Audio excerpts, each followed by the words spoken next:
ये बहुत बड़ा अफसोसनाक है कि उनका एक तो मिसेस का ये इंसिडेंट हो गया तो और साथ में पुलिस वाले ने पकड़ के उधर बिठा दिया। ये कितनी गलत बात है। ये 1112 की जो स्टेटमेंट थी कि यहाँ पे कोई इस तरह का वाकया पेश नहीं आया और चंद घंटों के बाद वो डेड बॉडी भी मिल गई, तो वो कहाँ से आई अगर यहाँ पे ना होता इस तरह का। नेग्लिजेंसी थी, अगर ये जल्दी कर ले तो मे भी कि वो जान बच भी सकती थी। ये मुतालबा ये है कि कॉन्ट्रैक्टर को पूछना चाहिए हुकूमत का जो है ना, ये बल्कि उसका लाइसेंस कैंसिल करना चाहिए जो पीस है उससे लाइसेंस मिलता है। ये देखें उनकी नेग्लिजेंसी की वजह से ये सारे मामला हुए हैं। पार्टी गेट में अफसोसनाक वाक़या पेश आया था। गुज़श्ता रात एक खातून जो कि अपने बच्ची के हमरा दरबार पर सलाम करने पहुंची थी, उसी दौरान पहले बच्ची जो है मेन हॉल में गिरी, उसके बाद खातून जो है बच्ची को बचाने के लिए कूद गई। अलबत्ता खातून की लाश जो है वो आउटफार रोड से बरामद हुई। इस वक्त जो मतवफ़िया है उसके करीबी अजीज़ यहाँ पर मौजूद हैं। आप बताइएगा, जो शोहर को पुलिस की जानिब से हिरासत में लिया गया था उसको छोड़ दिया गया? देखिए मुझे कंफर्म नहीं है, लेकिन बिठाया हुआ था। जब मैं रात को यहाँ पे आया था 12:30 बजे तक तो वो थाने में ही थे। अच्छा। और ये बहुत बड़ा अफसोसनाक है कि उनका एक तो मिसेस का ये इंसिडेंट हो गया तो और साथ में पुलिस वाले ने पकड़ के उधर बिठा दिया। ये कितनी गलत बात है। बल्कि इस वक्त में तो उन्हें इनका साथ देना चाहिए था, दुख बांटना चाहिए था। देखिए ये डबल माइंड कर रहे हैं, प्रेशराइज कर रहे हैं। पहले उन्होंने कहा कि ये इन्होंने झूठ बोला है, हालांकि ऐसा नहीं है। ये 1112 की जो स्टेटमेंट थी कि यहाँ पे कोई इस तरह का वाकया पेश नहीं आया और चंद घंटों के बाद वो डेड बॉडी भी मिल गई, तो वो कहाँ से आई अगर यहाँ पे ना होता इस तरह का, तो डेड बॉडी कहाँ से आनी थी। अच्छा, पुलिस को चाहिए था वो रेस्क्यू के साथ मिलकर बढ़ चढ़कर इमदादी कार्रवाई में हिस्सा लेती, तो पुलिस को उसके शोहर, भाई और वालिद को हिरासत में ले लिया। नेग्लिजेंसी थी, अगर ये जल्दी कर ले तो मे भी कि वो जान बच भी सकती थी। तो पुलिस की जानिब से उनको कुछ तशद्दुद का भी निशाना बनाया गया बताया जा रहा है? देखिए मुझे इस चीज़ का इल्म नहीं है। ठीक है। अगर तो मुतासरा खानदान की जानिब से कोई इंदराज मुकदमा की दरख्वास्त दी गई अभी तक? नहीं, मेरे नोटिस में नहीं है। क्योंकि डीआईजी ऑपरेशन फैसल कामरान मौके पे आए थे, उनकी जानिब से कहा जा रहा था कि अगर मुतासरा खानदान को दरख्वास्त देता है तो फिर मुकदमा दर्ज किया जाएगा। नहीं, ऐसा तो मुझे इन्फॉर्म नहीं है, ना किसी ने मुझे कुछ बताया। तो रेस्क्यू को जो इमदादी कार्रवाइयाँ अभी तक की जा रही हैं उससे मुतमिन आप? अभी देखिए अभी तो कर रहे हैं, अभी तो मुतमिन है।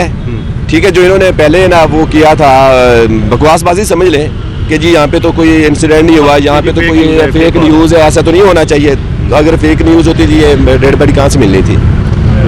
ऐसा हरगिज़ नहीं था। ये इंसिडेंट हुआ है तो अगर ये टाइम पे या बर वक्त ये कर देते तो मेरा नहीं ख्याल कि ये जान जानी थी। उनके शोहर का नाम क्या है, कहाँ के रायशी हैं और क्या करने आए थे आप? ये देखिए मुर्तज़ा है, ये बेसिकली तो शोर कोट से करते हैं बिलोंग, तो ये लाहौर में ये मेहनत मजदूरी करते हैं। बेचारे गरीब खानदान से तल्लुक़ रखने वाले लोग हैं। रायशी भी लाहौर के थे? नहीं, वो शोर कोट से। ठीक है, ठीक है। और खातून यहाँ पर अपनी फैमिली के मुताबिक क्या करने? ये दादा साहब आए थे अपना ज़ियारत वगैरह करने।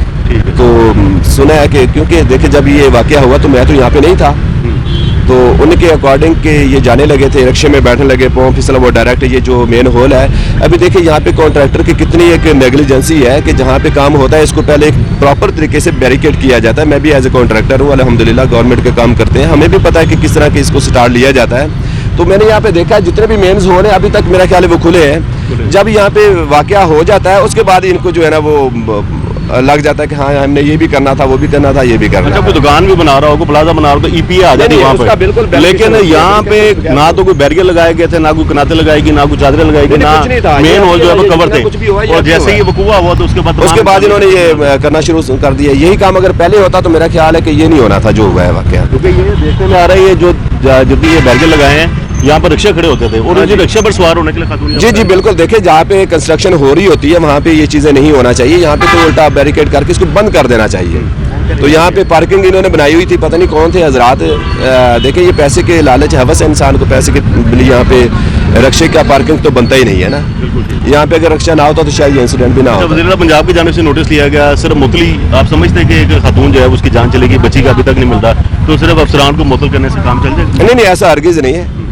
ठीक है, हालांकि मोहतरमा साहब ने तो 2 दिन पहले भी इसका इंस्ट्रक्शन दी थी कि ऐसा हरगिज़ नहीं होना चाहिए। बड़ा एक उन्होंने स्ट्रिक्टली ये बयान दिया था। देखिए मैं किसी पार्टी के साथ कोई मेरा लेना देना नहीं है, लेकिन वो जो हुक्मरान है वो तो उन्होंने कह दिया, लेकिन ये जो निचली दर्जा के लोग हैं, कॉन्ट्रैक्टर हैं, SDOs हैं, ओवरसीयर्स हैं, जो भी हैं, इनका ये काम बनता है कि इसको प्रोटेक्ट करें। क्या मुतालबा करना चाहते हैं कि? देखिए ये मुतालबा ये है कि कॉन्ट्रैक्टर को पूछना चाहिए हुकूमत का जो है ना, ये बल्कि उसका लाइसेंस कैंसिल करना चाहिए जो पीस है उससे लाइसेंस मिलता है। ये देखिए उनकी नेग्लिजेंसी की वजह से ये सारे मामला हुए हैं। अगर वो कुछ करते तो मेरा नहीं ख्याल कि ये होना था कुछ। उनके करीबी अजीज जो हैं वो बताए जा रहे हैं, जो कि इस वक्त मौका पर मौजूद हैं, जिनकी जानिब से ये कहा जा रहा है कि रेस्क्यू जो है वो 16 घंटे से इमदादी कार्रवाई तो जारी रखे हुए, लेकिन ताहाल बच्ची का किसी किस्म का कोई सुराग नहीं मिल सका। दूसरी जानिब रेस्क्यू का ये कहना है कि 25 से ज़ायद रेस्क्यू के अफसरान व एहलकार जो हैं वो इमदादी कार्रवाइयों में हिस्सा ले रखे हैं। इस वक्त 3 मकामात पर रेस्क्यू की जानिब से सर्च ऑपरेशन किया जा रहा है। आउटफार रोड, दाता दरबार के तरफ और बाटी गेट में जो है वो रेस्क्यू की जानिब से इमदादी कार्रवाइयाँ की जा रही हैं। दूसरी जानिब पुलिस हुकाम के इस हवाले से कहना था कि अगर कोई दरख्वास्त मसूल हुई तो कानून जब हरकत में आएगा मुकदमा दर्ज किया जाएगा। लेकिन इसमें पुलिस की जो है वो नाअहली देखने में आई कि जैसे ही ऐसा वक़ूआ हुआ तो उसके बाद पुलिस जो है वो बजाय उनके जो रिश्तेदार थे या खातून के शोहर और भाई थे उनको मौका पर रहने देती, इमदादी कार्रवाई में हिस्सा लेने देती, पुलिस की जानिब से उनको हिरासत में ले लिया गया और फौरी तौर पर उनको